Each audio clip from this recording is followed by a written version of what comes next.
16 বছর পর আজ আমি একটা বাড়ির সামনে দাঁড়িয়ে আছি। হ্যাঁ, বাড়িটা আমার নিজের বাবার বাড়ি। আপনারা ভাবছেন তো নিজের বাবার বাড়িতে কেউ 16 বছর বাদে বাড়ির সামনে দাঁড়িয়ে আছে, কিন্তু কেন? তাহলে আসেন ঘটনাটা একটু বলি, পুরোটা গল্পের মাঝে জেনে নিতে পারবেন। আমি আদিব আল ইহসান, আমরা দুই ভাই ও এক বোন। আমি মেজো, ভাইয়া বড় আর ছোট বোন আরিশফা। বাবা এই শহরের নামকরা বিজনেসম্যান আফজাল আল ইমরান। মা একটা সরকারি কলেজের প্রিন্সিপাল। মায়ের পেশাটা শখের বশে পালন করা। ভাইয়া আশরাফ আল ইহসান আমার 3 বছরের বড়, আর বোনটি আমার 4 বছরের ছোট।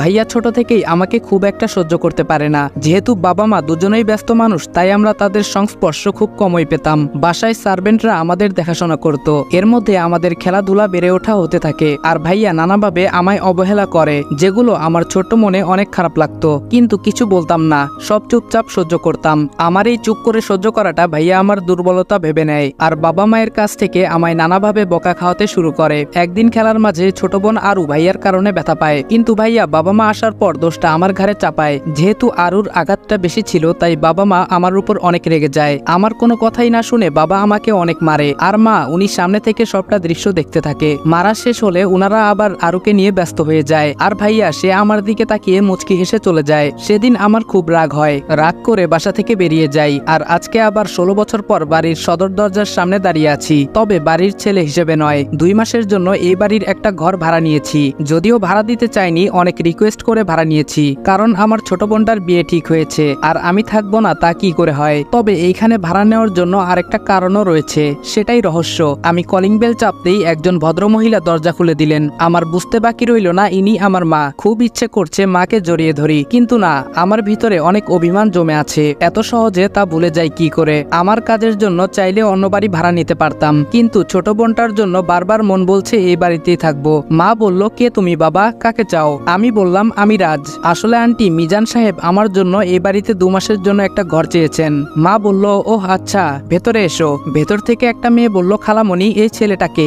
মা বলল, কে এই ছেলেটা? ও আমাদের বাড়িতে 2 মাসের জন্য থাকবে। বুঝতে পারলাম উনি আমার খালাতো বোন, ঈশিতা জামান ঈশি। ভ্রু কুচকে আমার দিকে তাকিয়ে কোথায় যেন চলে গেল। উনার পরিচয়টা একটু দিয়ে নেই। উনি আমার খালামণির মেয়ে ঈশিতা জামান। আমি যখন এই বাড়িতে ছিলাম তখন খালামণিরা আমেরিকায় ছিলেন, কখন দেশে এসেছেন কে জানে। যাই হোক, বাদ দিন, আমরা সামনে এগোই। মা বলল, আরু, এই আরু বলল, বলো আম্মু। আম্মু বলল, এই যে ওর নাম রাজ, 2 মাস আমাদের বাড়িতে থাকবে, ওকে ওর ঘরটা দেখিয়ে দিয়ে আয়। আরুও আমার দিকে ভ্রু কুচকে তাকিয়ে আছে। বুঝলাম না আমি কি এলিয়েন নাকি। আরু বলল, চলুন ভাইয়া, 2 তলার বিশাল রুমে আমার থাকার ব্যবস্থা করা হয়েছে। আরু বলল, এটাই আপনার রুম, থাকুন, আমি গেলাম। আমি বললাম আচ্ছা। রুমটা ঘুরে দেখতে লাগলাম। রুমটা আমার না। অনেক ইচ্ছা হচ্ছিল নিজের রুমটায় যাওয়ার, কিন্তু সেটা তো সম্ভব না। বসে বসে এসব ভাবছি, তখনই মা আসলেন আমার রুমে। মা বলল, বাবা আসবো? আমি বললাম, আসুন, জিজ্ঞেস করার কি আছে? মা বলল, তুমি তো এখানে একাই থাকবে তাই না? আমি বললাম, জি। মা বলল, ঠিক আছে বাবা, তাহলে তুমি আর ভাড়াটিয়া হয়ে থাকার দরকার নেই, আমাদের সাথে থাকবে, কেমন? আমি বললাম, না। মা বলল, কেন বাবা? আমি বললাম, না, আমি খেতে পারবো না, আপনার কাছে কয়েকটা কথা বলতে চাই। মা বলল, হ্যাঁ বলো। আমি বললাম, আমার এই রুমে যেন কেউ প্রবেশ না করে, এই বিষয়টা আপনি সবাইকে জানিয়ে দিবেন, আর আমি শুধু এই বাড়িতে থাকবই। আমার খাওয়া নিয়ে আপনাদের চিন্তা করতে হবে না, আমি বাইরে থেকে খেয়ে আসবো। মা বলল, কিন্তু কেন বাবা? আমি বললাম, এত কিছু বলতে পারবো না, আপনি আমার কথাটা সবাইকে বলে দিবেন। মা বলল, আচ্ছা বাবা। উনি কথাটা মন খারাপ করে বললেন। আমারও ভেতরটা ছিঁড়ে যাচ্ছিল কথাটা বলতে, কিন্তু বাধ্য হয়েই বলছি। এত সহজে আমার পরিচয় দেওয়া যাবে না, আর মিশন শেষ হওয়ার আগে তো কোনোভাবেই কাউকে ঘরে প্রবেশ করতে দেওয়া যাবে না। যেহেতু এই বাড়ির খাবার খাবো না বলে দিয়েছি, তাই ফ্রেশ হয়ে বেরিয়ে গেলাম, কারণ প্রচুর খিদে পেয়েছে। পাশেই একটা ভালো রেস্টুরেন্টে গিয়ে দুপুরের খাবার খেয়ে বেরিয়ে পড়লাম। বাইরে এসে দেখি বাইক নেই। আমার বাইক কোথায় গেল? আজব তো। হঠাৎ মেয়েলি কণ্ঠে কেউ বলে উঠলো, বাইক খুঁজতেছেন? তাকিয়ে দেখি এ তো ঈশি। সে এইখানে কি করছে? আর আমি বাইক খুঁজতেছি, সে বা জানলো কিভাবে? মনে হয় অনেকক্ষণ থেকে এখানে দাঁড়িয়েছিল, কিন্তু আমি আসার সময় তো ও ছিল না। আমার ভাবনার মাঝে আবার ধমক দিয়ে বলল, হা করে কি ভাবছেন? আপনার বাইক পুলিশের ভ্যানে করে নিয়ে গেছে। আমি বললাম, কি? আমার বাইক কেন পুলিশ নেবে? ঈশি বলল, আমায় কেন জিজ্ঞেস করছেন? সেটা থানায় গিয়ে পুলিশকে জিজ্ঞেস করুন, যত সব। এই বলে পাশ কাটিয়ে চলে গেল। আমি ক্যাবলাকান্তের মতো এখানে দাঁড়িয়ে আছি, আর হা করে ওকে দেখছি। কি মায়াবী একটা মেয়ে, যেন আসমানের পরী, কিন্তু ব্যবহার শাকচুনির থেকেও বাজে। ভাবতে ভাবতে হঠাৎ ঘোর কাটলো সামনে দিয়ে যাওয়া একটা গাড়ির হর্নের শব্দে। হঠাৎ মনে হলো আমার বাইকটার কথা, তাই একটা রিক্সা ডেকে বললাম, এই মামা যাবেন? মামা বলল, হ জামু। কই যাইবেন? আমি বললাম, থানায়। মামা বলল, ভাড়া কিন্তু 50 টাকা দিবেন। আমি বললাম, আচ্ছা চলেন। আমাদের যাদের সামর্থ্য আছে তাদের কাছে আমার রিকোয়েস্ট, প্লিজ এই রিক্সা অটো ড্রাইভাররা 10-20 টাকা বেশি দাবি করলে তাদের সাথে বাজে ব্যবহার করবেন না, কারণ তারা আমার আপনার মতো 10 তলা বাড়ি বানাতে চায় না, তারা দুবেলা পেট পুরে খেতে চায়। থানার সামনে গাড়ি থামতেই নেমে ভাড়াটা মিটিয়ে থানার ভেতরে ঢুকে গেলাম। কনস্টেবল বলল কাকে চাই, আমি বললাম ওসি সাহেব কোথায়। কনস্টেবল বলল স্যারকে কি দরকার, আমায় বলুন যা বলবেন। বুঝলাম কথা বাড়িয়ে লাভ নেই, এতে আমারই সমস্যা হতে পারে, তাই পকেটে কিছু গুজে দিয়ে বাইকটা নিয়ে চলে এলাম। পুলিশের ঝামেলা পেরিয়ে আসতে আসতে প্রায় সন্ধে হয়ে গেল, তাই বাসার উদ্দেশ্যে রওনা হলাম। কাল থেকে কাজে লেগে পড়ব। হঠাৎ পুরুষ কণ্ঠে কেউ বলে উঠল দাঁড়াও। চেয়ে দেখলাম একজন ভদ্রলোক সোফায় বসে আছেন, সাথে একটি ছেলে। বুঝতে বাকি নেই উনি আমার বাবা। বাবা বলল তুমি নিশ্চয়ই রাজ। আমি বললাম জি। বাবা বলল আমি আফজাল আল ইমরান, এই বাড়ির মালিক। তার মানে মিজান তোমার জন্য 2 মাস একটা ঘর চেয়েছে। আমি বললাম জি। বাবা বলল তুমি আমায় আঙ্কেল বলতে পারো, ভয় পাবার কিছু নেই, আমি তোমার বাবার মতোই। কথাটা শুনে কলিজাটা কেমন যেন করে উঠল। হবে নাই বা কেন, নিজের বাবা বলছে উনি নাকি আমার বাবার মতো। যাই হোক, এসব ভেবে লাভ নেই, আমাকে আমার লক্ষ্য থেকে সরে যাওয়া যাবে না, কিছুতেই আমি দুর্বল হব না। বাবা বলল এই হলো আমার ছেলে আশরাফ আল ইরফান। আমি বললাম আসসালামু আলাইকুম। ভাইয়া বলল ওয়ালাইকুম আসসালাম। তখনই একটা ফোন আসায় ভাইয়া বেরিয়ে চলে গেল। বাবা বলল তা রাজ, আমি শুনলাম তুমি নাকি তোমার আন্টিকে কিছু শর্তের কথা বলেছ। আমি বললাম না আঙ্কেল।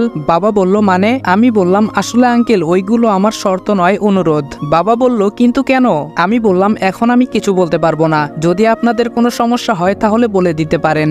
বাবা বলল ওকে শান্ত হও, মিজান আমার কাছে রিকোয়েস্ট করেছে, তা তো আমি ফেলতে পারি না, তাই তুমি এইখানে নিজের বাড়ির মতো থাকতে পারো। আমি বললাম ধন্যবাদ, এই বলেই চলে এলাম, কারণ তাদের সামনে দাঁড়িয়ে আমার মিথ্যা বলতে ভালো লাগছে না মোটেও। নিজের ল্যাপটপটা অন করে কিছু মেইল দেখতে লাগলাম। এর মধ্যে কে যেন বাইরে থেকে দরজায় নক করছে, শুনে ঘাবড়ে গেলাম, কারণ কার্ডটা আর কিছু সরঞ্জাম এখনো রুমে এলোমেলো হয়ে আছে। তাড়াতাড়ি এইগুলো গুছিয়ে জিজ্ঞেস করলাম বাহিরে কে? আরু বলল ভাইয়া আমি। বুঝতে পারলাম আমার কলিজার বোন, কিন্তু এত কাছে থেকেও তাকে আদর করতে পারছি না, জড়িয়ে ধরে কান্না করতে ইচ্ছে হচ্ছে, তাও পারছি না। আরু বলল ভাইয়া। ওর ডাকে ঘোর কাটলো। আমি দরজা খুলে দেখি আরু কোমরে হাত দিয়ে দাঁড়িয়ে আছে। আরু বলল কি করেন রুমের ভেতরে, কখন থেকে ডাকছি? আমি বললাম তুমি নিশ্চয় জানো আগামী 2 মাস এই রুমটা আমার, আর এইখানে কারো প্রবেশ নিষেধ। আরু বলল জানি বলেই এসেছি, এই রুমে আমার কিছু জিনিসপত্র আছে, ওগুলো নেব।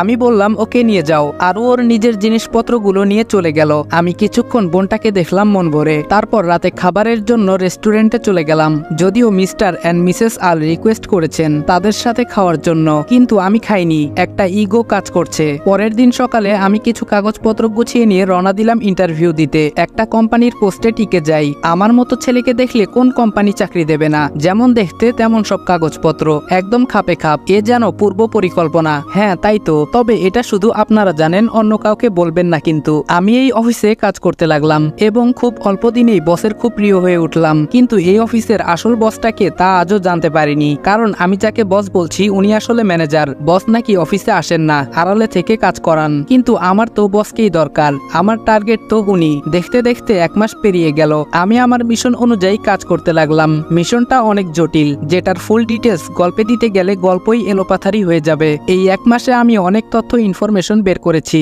যেগুলো আমার মিশনে কাজে লাগে, কিন্তু কোনোভাবে অফিসের বসের কাছে পৌঁছতে পারিনি। এমনকি জানতে পর্যন্ত পারিনি বসের নামটা কি। যিনি আমার বস অর্থাৎ ম্যানেজার, উনি নিজেও নাকি বসকে চিনে না। কি মুশকিল বলুন তো। আজ অফিস থেকে বাড়ি ফিরে দেখি বাড়ি ভর্তি মেহমান বসে আছে। বাবা মা ভাইয়া ওনাদের সাথে কথা বলছে, আপ্যায়ন করছে। মেহমানদের মধ্যে একজন পুরুষ আর একজন মহিলা, আর আমার বয়সী একটা সুদর্শন ছেলে বসে আছে। দেখে বোঝাই যাচ্ছে বিয়ের সম্বন্ধ নিয়ে কথা চলছে। তারপরই আমার মনে হলো আরে আমার বোনের বিয়ের কথা হচ্ছে মনে হয়, এজন্যই ওনারা এসেছেন। তাই পাশ কাটিয়ে উপরে চলে যাচ্ছিলাম, পেছন থেকে এক ভদ্রলোক বলে উঠলেন মিস্টার আল, এই ছেলেটাকে তো চিনলাম না। বাবা আমাকে কাছে ডাকলেন। বাবা বললেন রাজ এদিকে আসো। এই হলো রাজ, আমাদের বাড়িতে 2 মাসের জন্য ওর একটা কাজে এসেছে। ভদ্রলোক বলল ও আচ্ছা, আমি ওনাদের সাথে কৌশল বিনিময় করে চলে আসছি। সিঁড়ি দিয়ে উঠতে যাব এমন সময় দেখতে পেলাম যেন আসমান থেকে কোনো পরী নেমে আসছে আমার রাজকন্যা বোনটার সাথে, আর অন্য পাশে ভাবি। কিছুক্ষণ তাকিয়ে থেকে রুমে চলে এলাম, আর বসে বসে ভাবছি মানুষ তো এসেছে আমার বোনের হবু শ্বশুর বাড়ি থেকে, তাহলে ওর এইভাবে সাজার কি আছে? ধুর ছাই, আমি কেন এসব ভাবছি? ওই মেয়ের ইচ্ছে হয়েছে তাই সেজেছে, তাতে আমার কি? তবে ও কিন্তু বেশি সাজেনি, আমার চোখে হয়তো এমন লেগেছে। ভাবতে ভাবতে বাথরুমে চলে গেলাম, ফ্রেশ হয়ে নিচে নামলাম খাবার খাওয়ার জন্য। বাহিরে যাব তখন বাবা বলল রাজ শোনো। আমি বললাম জি বলুন। বাবা বলল বলছিলাম কি আজকে বাইরে যাওয়ার দরকার নেই, মেহমান আছে, আজকের দিনটা একসাথেই খাই, বাড়ির সবাই একসাথে খাই, অথচ তুমি একা একটা ছেলে বাইরে খাও, আমাদের খারাপ লাগে বাবা। নিজের বাবার মুখে কথাগুলো শুনে চোখে পানি চিকচিক করতে লাগলো। এত বছর হয়ে গেল নিজের আপন ছেলের খোঁজ নিল না, অথচ অচেনা একটা ছেলের জন্য কত দরদ। আমি বললাম আচ্ছা ঠিক আছে। বাবা বলল তাহলে টেবিলে বসো, সবার সাথে খেতে বসছি। কিন্তু ইসি আসেনি, তাই ভাবি ইসিকে ডাকতে গেলেন। একটু পরে দুজন ফিরে এলেন, তবে খাবার টেবিলে আমায় দেখে কিছুটা চমকে গেল। তবে মেহমান থাকায় তেমন একটা রিয়াকশন দেখলাম না। খাওয়ার সময় সবাই টুকটাক কথা বলছে, যেগুলো আমি শুধু চুপচাপ শুনেছি, কিছু বলিনি। কথাবার্তা শুনে বুঝতে পারলাম আমার বোনের হবু শ্বশুর মশাই রৌফ চৌধুরী বাবার মতোই একজন বিশিষ্ট ব্যবসায়ী, আর হবুবর রোহান ওনার একমাত্র ছেলে। খাবার শেষ করে উঠেই যাচ্ছি, তখন ফোনটা বেজে উঠলো। তাড়াহুড়োয় উঠতে গিয়ে ইসির সাথে ধাক্কা লেগে যায়। দুজন একসাথে উঠতে গিয়ে কাকতালীয়ভাবে ঘটে যায় ঘটনা। আমি কিন্তু ইচ্ছে করে দেইনি। ধাক্কার টাল সামলাতে না পেরে ইসি কিছুটা ঝুঁকে যায়, তবে পরেনি। স্ট্রং বডি বলে কথা, কিন্তু পায়ে কিছুটা আঘাত পায়। আমি সেখান থেকে ডোন্ট কেয়ার ভাব নিয়ে ফোন হাতে সোজা রুমে ঢুকে যাই, আর সবাই আমার যাওয়ার দিকে তাকিয়ে থাকে। ফোনটা ছিল আমার সিনিয়রের, যিনি আমায় এই মিশনের দায়িত্ব দিয়েছেন। আগামীকাল আরো কয়েকজন যোগ হবে আমার সাথে, সেটা না হয় কালই দেখা যাবে। আমি ল্যাপটপে কাজ করছি। এটা যেহেতু প্রেম নিয়ে গল্প, তাই কাজের জটিল ডিটেলস মাঝখানে ব্যাখ্যা করছি না। হঠাৎ করে মনে হলো তখন ইসির পায়ে ব্যথা পেয়েছিল। কাজটা আমি ঠিক করিনি, ওকে সরি বলা দরকার, কিন্তু কিভাবে? আমি তো কারো প্রতি দুর্বল হওয়া চলবে না। অনেক ভেবে একটা রাস্তা পেলাম। ইসি যে রুমে থাকে সেই রুমটা থেকে বাড়ির পেছন দিকটা স্পষ্ট, আর সেখানে একটা জানালাও আছে। তাই একটা চিরকুটে সুন্দর করে সরি লিখে পাঠিয়ে দেই। যেই ভাবা সেই কাজ। কাগজটা যখন বিছানায় পড়ছিল তখন ইসি রুমে ছিল না। পরে এসে সে দেখতে পায় ইসি ভাবে চিরকুট, আবার সেখানে লেখা সরি। ব্যাপারটা কি হতে পারে? আর সরি বা বলবে কেন? ওয়েট, রাজ নয় তো? তখন খাবার টেবিলে ঘটে যাওয়া ঘটনার জন্য সরি বলছে হয়তো। ধুর, কি সব ভাবছি। ওই ছেলে আর সরি, প্রশ্নই আসে না। তবে এটা কিসের ইঙ্গিত? ইসির রুমে কাগজটা ছুঁড়ে দিয়ে এসে বিছানায় শুয়ে পড়লাম। অনেকক্ষণ চেষ্টা করেও কাজে মন বসাতে পারছি না। বারবার ভাবছি চাচ্চু আর ছোট মা তো আসেনি, তাহলে ইসি এখানে কি করে? ও তো আমি বাড়ি থেকে বের হওয়ার 1 বছর আগেই আমেরিকা চলে গেছিল। কখন ফিরলো? গত 1 মাসে আমি কাজে এতটাই ডুবেছিলাম, অন্য কাউকে নিয়ে ভাবিনি। তবে এখন ইসি আমায় ভাবাচ্ছে, জানতে হবে ও কি করে। ছোটবেলায় ইসি আর আমার খুব ভাবছিল, সব সময় একসাথে ছিলাম। খালু অফিসের কাজে আমেরিকায় সেটেল হয়ে যায়, আর খালামণিকেও নিয়ে যায়, কিন্তু ইসিকে নিতে পারেনি উনারা। এত ছোট্ট ইসি কান্না করে বাড়ি গরম করে দিয়েছিল। আমায় ছেড়ে, আমাদের ছেড়ে যাবে না, কিন্তু এর 2 বছর পর ঠিকই জোর করে নিয়ে যাওয়া হয়। ইসি চলে যাওয়ায় আমি আরো একা হয়ে পড়ি। এর সাথে যোগ হয় ভাইয়ার অত্যাচার আর বাবা মায়ের অবহেলা। আচ্ছা, ইসি কি দেশে আসার পর একবারও জানতে চেয়েছিল আবিদ কোথায়? ও কি আমাকে খুঁজেছিল? এসব ভাবতে ভাবতে কখন চোখ লেগে যায় টের পাইনি। সকালের মিষ্টি রোদের আলো চোখে পড়াই ঘুম ভেঙে যায়। আজ মনে হয় বেশি ঘুমিয়েছি। রাতে ভাবতে ভাবতে ঘুমিয়ে গেছি, তাই অ্যালার্মের কথা মাথায় আসেনি। জলদি উঠে চট করে ফ্রেশ হয়ে বেরিয়ে যাই। বাইকে থাকা অবস্থায় ফোন বাজে। আমি ফোন রিসিভ করে বললাম অপেক্ষা করতে বলুন, আমার আর 2 মিনিট লাগবে। গেটের সামনে বাইকটা থামিয়ে দেখলাম 4টে ছেলে দাঁড়িয়ে আছে। এক একজন দেখতে মাশাআল্লাহ। আমায় দেখে তারা সালাম দিল। আমি সালামের জবাব নিয়ে বললাম আমার সাথে এখানে কথা বললে সন্দেহ করবে, তোমরা বিল্ডিং এর পেছনে যাও, ইন্টারভিউ দেওয়ার এখনো অনেক সময় বাকি। একজন বলল ওকে স্যার। আমি বাইকটা পার্ক করে পেছন দিকে চলে গেলাম। ওরা আবার স্যালুট জানালো। একজন বলল স্যার আমার নাম রাতুল। অপরজন বলল আমি আয়াস। তৃতীয় জন বলল আমি নীরব। শেষজন বলল আমি অগ্নি। আমি বললাম তোমরা সবাই সেম পোস্টে তো? আয়াস বলল ইয়েস স্যার। আমি বললাম গুড, তবে এখানে আমাকে তোমরা স্যার স্যার করবে না, নাম নিয়ে ডাকবে, কারণ অনেক রিকোয়েস্ট করে গ্রামের ছোটবেলার বন্ধু এসব বলে চাকরি ম্যানেজ করেছি। তাই এমন কিছু করবে না যার দ্বারা কেউ বিন্দুমাত্র সন্দেহ করতে পারে। সবাই একসাথে বলল ইয়েস স্যার। আমি বললাম আমি রাজ, আমাকে রাজ বলেই ডাকবে, এবং অফিসে ফর্মালিটি মেনটেন করার জন্য স্যার বলবে। সবাই বলল ওকে। আমি বললাম যাও সবাই, আমি আসছি। স্যারকে ফোন দিয়ে কনফার্ম করে দিয়ে যেই অফিসের গেটে পা বাড়ালাম, অমনি চোখ পড়ে গেটের বাইরের দিকে। একজন অফিসে ঢুকছে গেট দিয়ে, যাকে দেখে আমি অবাকের চরম সীমায়।